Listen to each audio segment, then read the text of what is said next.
G'day invaders and welcome to Since Spacies, and with me here is the very first guest that I've ever had on the channel. It's the Top Hat Gaming Man. How are you today? I can't be your first guest. This is my second bloody appearance here. But you're still my first guest. But this is my second appearance. Anyway, we'll just move right along. Right? We're talking today about regrets. I'm not talking about regret on having my guest with me today. Okay, yeah, come on. Anyway, let's get on with this Kevin Spacey. So we're talking about gaming regrets, things that you have let go of that you later figured out that it's worth a lot of money, or something that you saw, didn't buy, and then turned out to be, you know, the holy grail of gaming. So I might start with you. What have you got? Okay, on the whole, I must say I am a very wise gaming connoisseur. So I have actually held on to the majority of my collection, which is why I've amassed such a huge shrine to gaming within my home. But, so I get that out of the way. But when I was 15 years old, I threw away about 50 to 60 Super Nintendo and Nintendo 64 game boxes and manuals. And manuals. Yes, and it included a power copy of Mega Man X2. Which, you heartless bastard! Why would you let that stuff go? I know, a complete in-box copy today goes for about £700. Pounds? Yes, so what's that about? That's like double dollars. Exactly. Well, it was before bloody Brexit anyway, but anyway, we don't want to talk about that today. We'll be positive. Well, apart from obviously losing all the games. Anyway, Mega Man X2 box, binned. Mega Man X box, binned. Link to the Past box, binned. Mario All-Stars box, binned. Mario World box, binned. The list goes on and on and on. So do I now, but I've had to buy twice. That's the difference. Alright, well I can't top that, so that ends the video. Thanks, God. No, joking. No, I've got a few actually, but not gaming related. This bad boy here, this is the Sega SC3000, and I originally had one of these boxed and with the hard keys. I threw it out.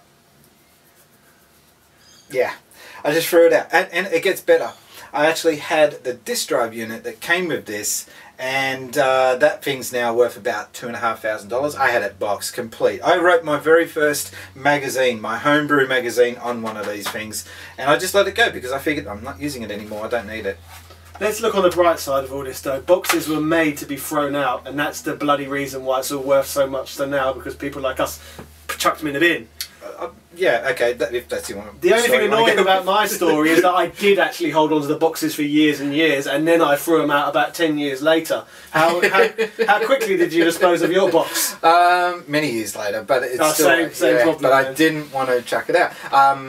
So there's that. Also, I had once upon a time Sega Terra Drive. Now, for anyone that doesn't know, I'll put a graphic in my video later of what it looks like.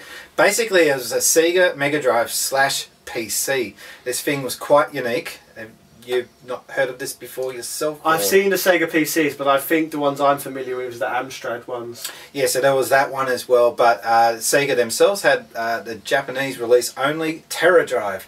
The name alone sounds cool. It's like Mega Drive, but better. And I was playing Phantasy Star 2 with that thing, and I was using the PC side of it to track my stats and what weapons I got, and rather than writing it down because that's too hard. But that thing was really cool. But one day I just decided I don't need it anymore. It was a 286 computer, which in today's standards is, well, a pocket calculator makes it look like. Any sentimental gaming regrets? I suppose one of mine would be, again, when I was about 16, I moved house, and well, it wasn't me actually, it was my bloody mother. My mother binned my original Amstrad. She threw it in a skip, and then the Eastern European gypsies took it away. Very quickly, I imagine. Yes. The last one I've got, a Shinobi arcade cabinet. I had, as a 17-year-old, a Shinobi arcade cabinet. I didn't throw it away. You can't throw those things away. It's like you can't dump that on the side of a road. I bought it for 400 Australian bucks, and I managed to, yeah, very cheap back then. I remember the guy that was selling it to me as I was 17 saying, "You really shouldn't be wasting your money on this sort of thing. Yeah, just give me the damn machine, will you?" I later sold it for 450 bucks because I really needed the cash. I've regretted that ever since. What? Come on, you made $50. That's capitalism. Nah, I wanted that machine. Okay, I guess the upside of it is it only had Shinobi in it. There was no other game. It was a glorified money box. At the end of every day, I put my coins in there and fill it up. But so, what do you reckon you spent the $50 profit on? Bills. Bills. Yeah, sad fact of life. Well, you live in this house and it's not being repossessed. So okay, so maybe I learned a good lesson from it. Okay. So what else do I regret? I suppose it's kind of a regret not getting to experience some of my favourite games in their prime, even though I could have, like Secret of Mana, for example. I'd never knew it existed until maybe about 10 years ago, I'd say. You know, I've actually got a copy of that, but I can't damn find it. Really? So my regret is losing it. You're just losing Secret of Mana. I think we just touched on a regret that I forgot about, now I can't find. So yeah, that's one of mine. So the Secret of Mana for me was I didn't know it existed, and the secret for him is he doesn't know where it is. Well, the secret is, where the heck is it? Yeah, where the bloody hell is it? Maybe my brother's borrowed it. I lent out a game to him, Pokemon Pinball. He returned it back 14 years later in mint condition, which is the more surprising thing. One, that he returned it, and two, it's in mint condition. Yeah, my little brother was a right little scrot as well. He always used to scratch up the PlayStation 1 discs and leave them laying around, and he would also put them in the wrong boxes. It's really bloody annoying. And apart from that as well, Pokemon Pinball, actually. I've got a Pokemon Pinball story briefly. It's kind of a regret. Again, one of my little brother's friends... he, like I said, he hung around with some right little hooligans, and we actually thought that one of them stole the copy of Pokemon Pinball, and it was missing for years and years and years and years, and then we just found it in a wardrobe once. I have actually, it's going off topic a little bit, but it is a regret letting this guy in my room. I've had Golden Axe, Japanese version, stolen, Alex Kidd. No, it's not me. It's not me. I've not taken anything. I'm a very respectable man. I'll be checking you on the way out. That's fine, that's fine. But yeah, I've had these things stolen from someone that entered my room as a guest, and yeah, they stole stuff. So that is a regret. Letting strangers into my room. I'm not going to get... That was about 15 years ago. I think you're a little bit older and more sensible than him. I thought you might be onto me for a second there. Again, I will frisk you on the way out. I don't know if that's to check for games. So. Anyway, moving right along. Have you guys at home got any gaming regrets? I don't know. What's that big one that people keep talking about? The World Championship Silver Edition with the flick switches on it, worth about $30,000. Has anyone ever owned one of them and let it slip? Or maybe not something so dramatic as that. Leave a comment below. What was your biggest gaming regret? Didn't you say you had one more regret as well? Oh yeah, Musha Released. Yeah, I could have got that for like $40 back in the day.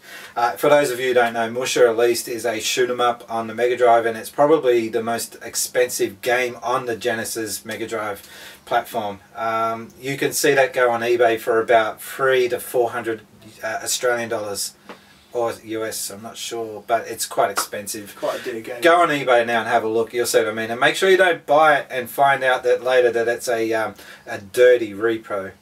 It reminded me of expensive games. It's kind of a regret as well. I always wanted Mega Man X3 on the Super Nintendo, and every time I looked at the price, it was just going up, up, up, up, up, up. And then 20 years later, I paid the most I've ever had to pay for a game, ever. So that's my regret, like having to literally max out my credit card on bloody buying a really expensive game. I think the first time I found out that gaming was starting to become expensive was when I lost my hint guide for Phantasy Star 2 on the Sega Mega Drive. So I thought, I'll go on eBay. Yeah, this platform will be great to pick up a bargain. They were charging $150 just for a book that came with the game for free. It's absolutely outrageous. And that was when I started to realise that retro gaming is beginning to get expensive. It's crazy though, isn't it, really? It's expensive as it is, but I don't know about here in Australia. I don't actually know that many retro gamers. I think I know 2 in my entire town back in England, and bloody 40,000 people live there. But anyway, so that's been a look at gaming regrets. Leave a comment. Give us a subscription. Also have a look at Top Hat Gaming Man's videos. And if you're watching this on my channel, have a look at Kevin Spacey's videos. Kevin Spacey? Yeah. What are you talking about? My name's been Brian, not bloody Kevin, and I've been gaming since Spacies. Thanks guys. Welcome to the fantasy zone. Get ready.